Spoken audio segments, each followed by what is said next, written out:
Hello everyone, कैसे हैं आप। मैं सीमा नरवाल पेस ऑनलाइन में आपका फिर से स्वागत करती हूं। लास्ट क्लास में मैंने आपको सीटेट्स को से इंट्रोड्यूस करवाया था और आज की क्लास आपकी थोड़ी सी साइकोलॉजी के डर को दूर करने के लिए है। साइकोलॉजी से एक्चुअली बच्चे बहुत डरते हैं। बेटा इससे डरने की ज़रूरत नहीं, बहुत ही इंटरेस्टिंग सब्जेक्ट होता है।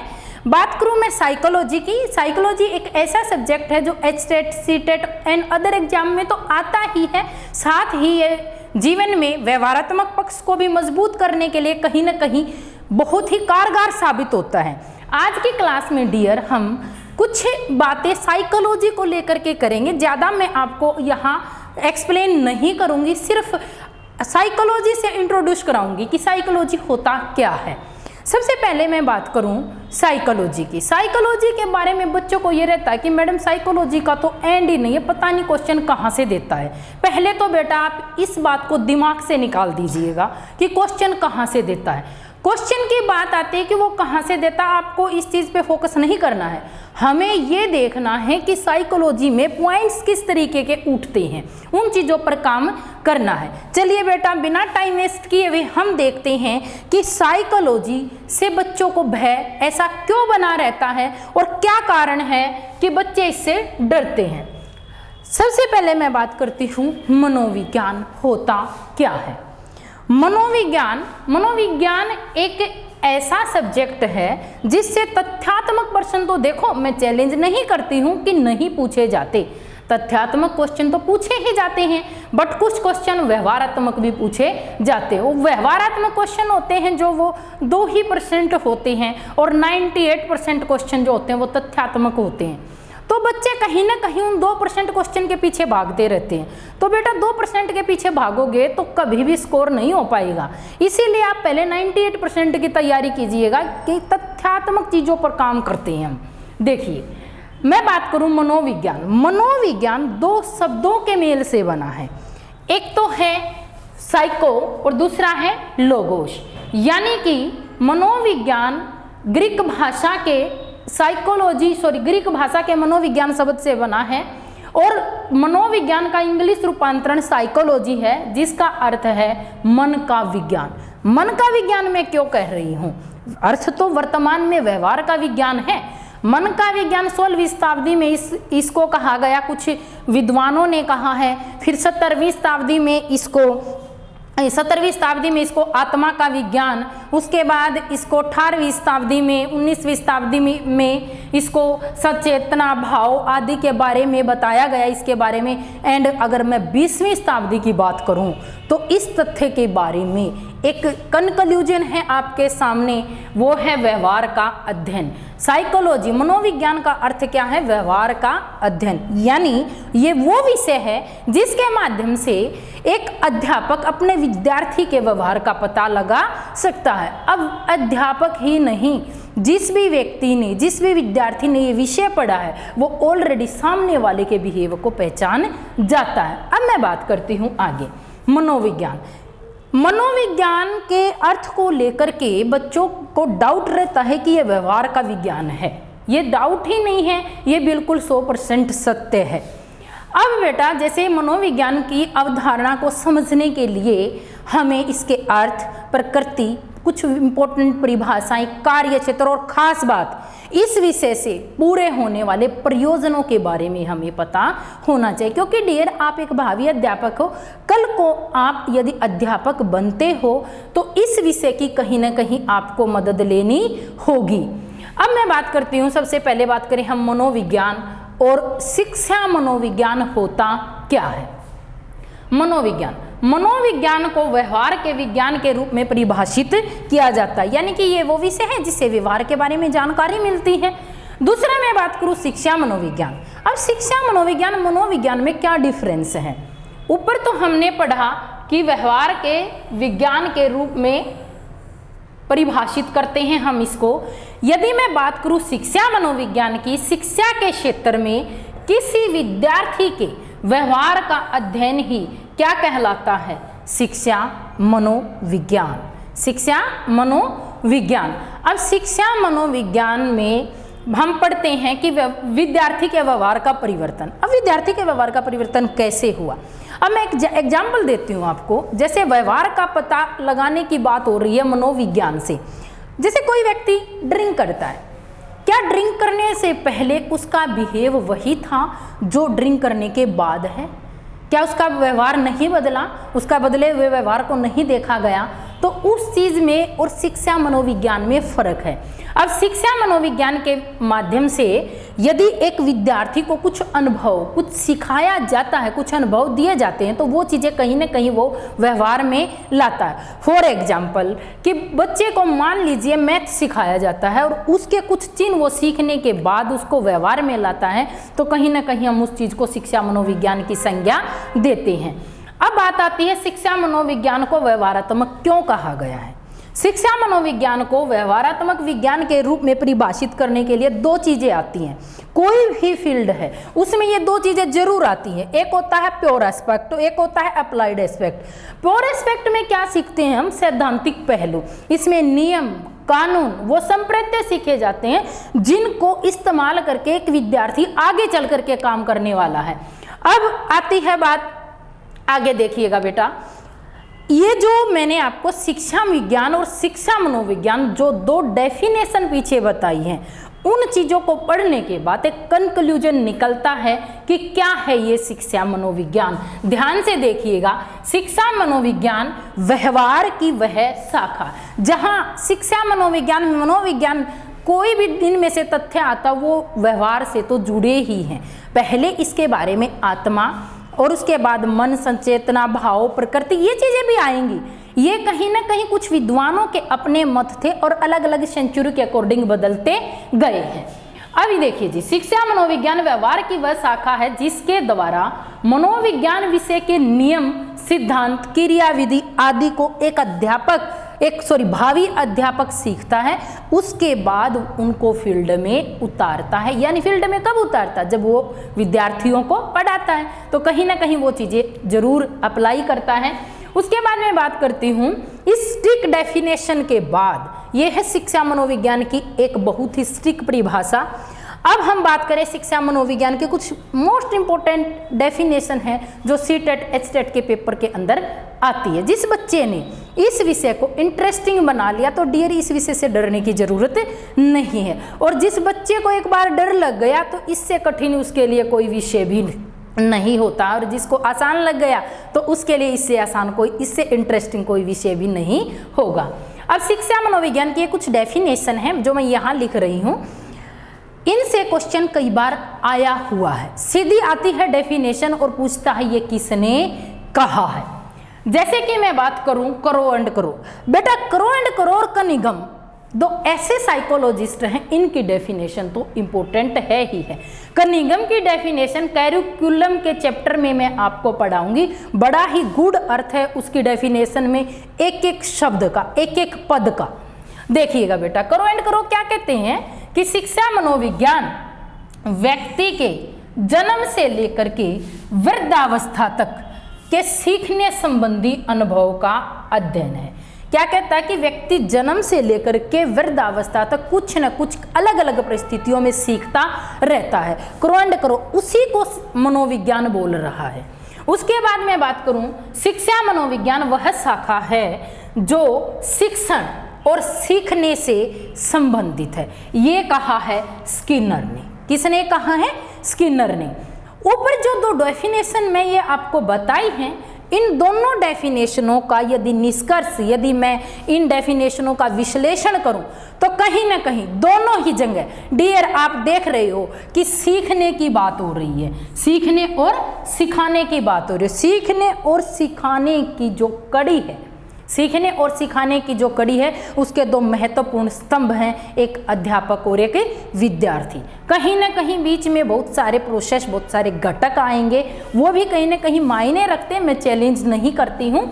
उसके बाद मैं बात करूँ इन दोनों डेफिनेशनों का यदि निष्कर्ष निकाला जाए तो विद्यार्थी के अनुभव और व्यवहार के ही अध्ययन की बात कही गई। वही क्या होता है? शिक्षा मनोविज्ञान। कहीं ना कहीं घूम फिर करके चीजें वही आनी है। अब इसको याद कैसे किया जाए? शिक्षा मनोविज्ञान व्यक्ति के जन्म से लेकर के वृद्धावस्था, यानी कि कहीं ना कहीं कंटिन्यूटी की बात कर रहा है, कंटिन्यूटी की बात कर, लगातार की बात कर रहा है। कैसे कॉन्टिन्यूटी और कैसे करो एंड करो, ऐसे याद कर लीजिएगा। शिक्षा मनोविज्ञान वह शाखा है जो शिक्षण और सीखने से संबंधित है।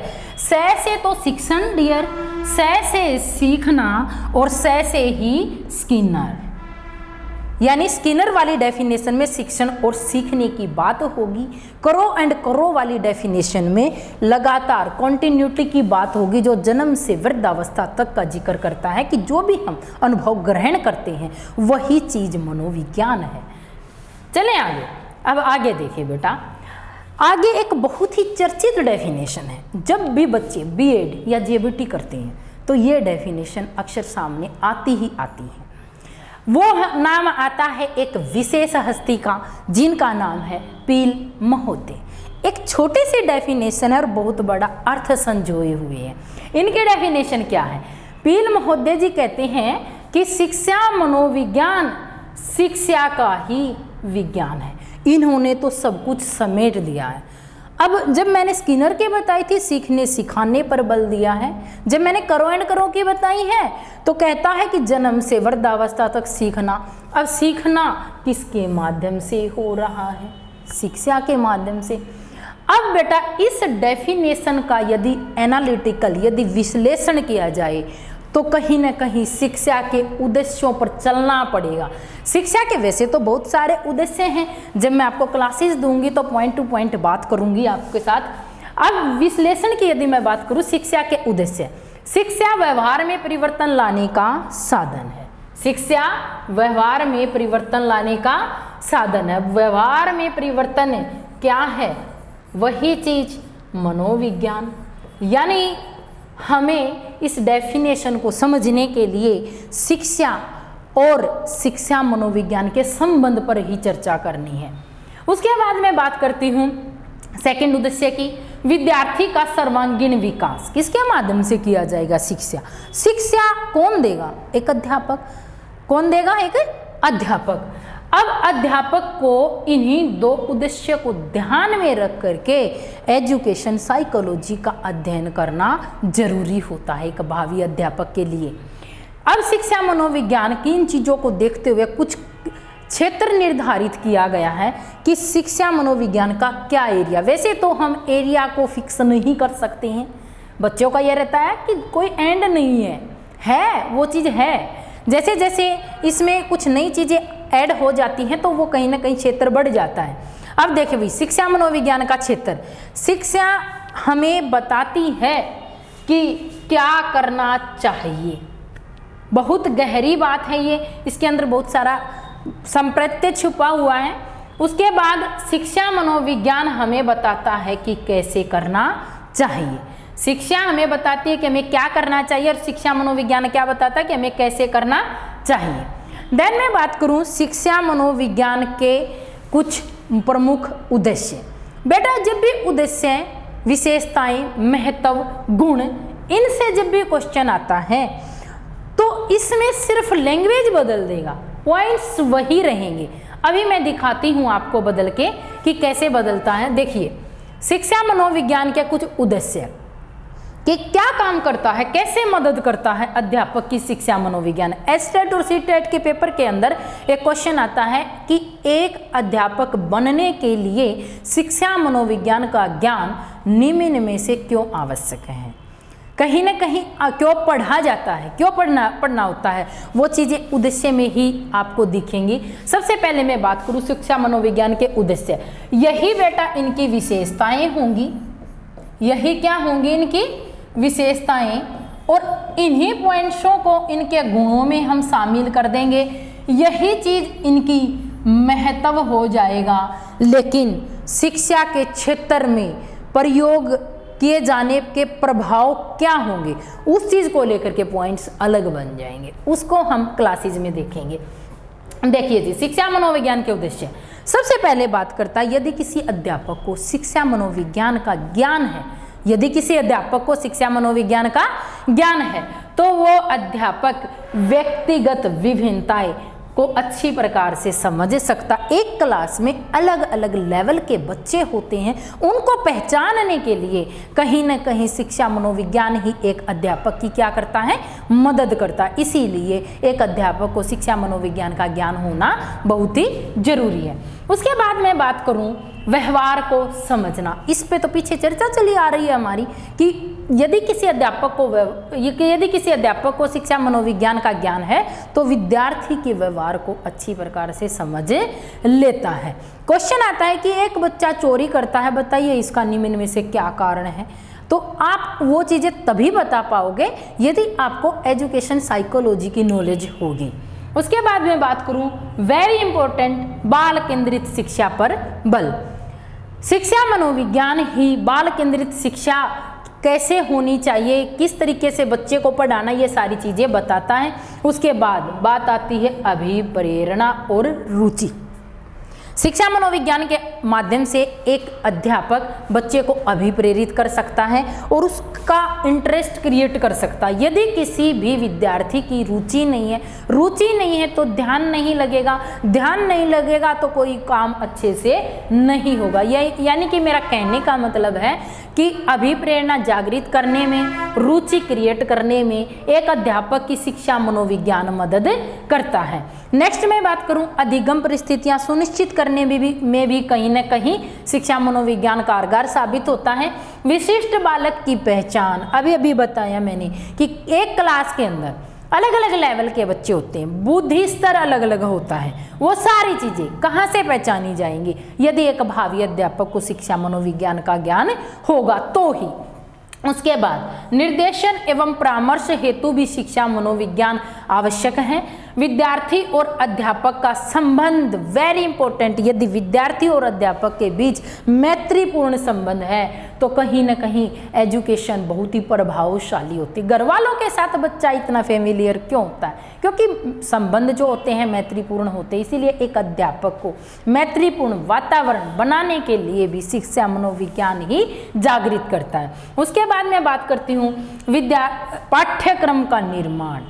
शिक्षा मनोविज्ञान के माध्यम से ही पाठ्यक्रम को सुनिश्चित करने में मदद मिलती है। नेक्स्ट मैं बात करूं मूल्यांकन।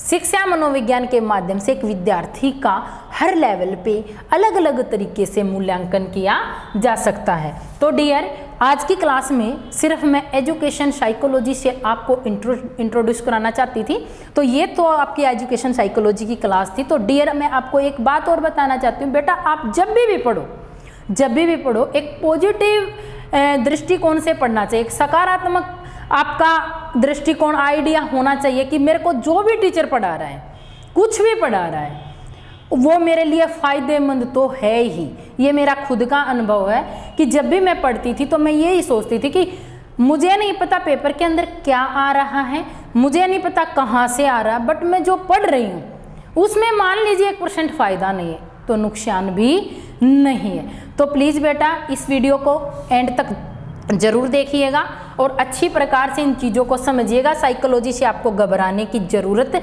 नहीं है। ये एक ऐसा विषय है, अगर आप डर गए तो डर ही जाओगे और अगर आपने जीत लिया तो जीत ही जाओगे, ये मेरा वादा है। जैसे ही आपकी क्लासेस स्टार्ट होंगी आपको यहाँ पर बहुत अच्छे से कंसेप्चुअल और फैक्चुअल क्लास दी जाएंगी। साइकोलॉजी से बिल्कुल डरना नहीं है। CTET, HTET and other exam, कोई भी एग्जाम हो, चाहे स्क्रीनिंग का भी, अगर आप अध्यापक बनना चाहते हैं तो कुछ क्वेश्चन इसमें से आते हैं। Thank you so much guys इतना टाइम देने के लिए। पढ़ते रहिए, खुश रहिए। All the very best.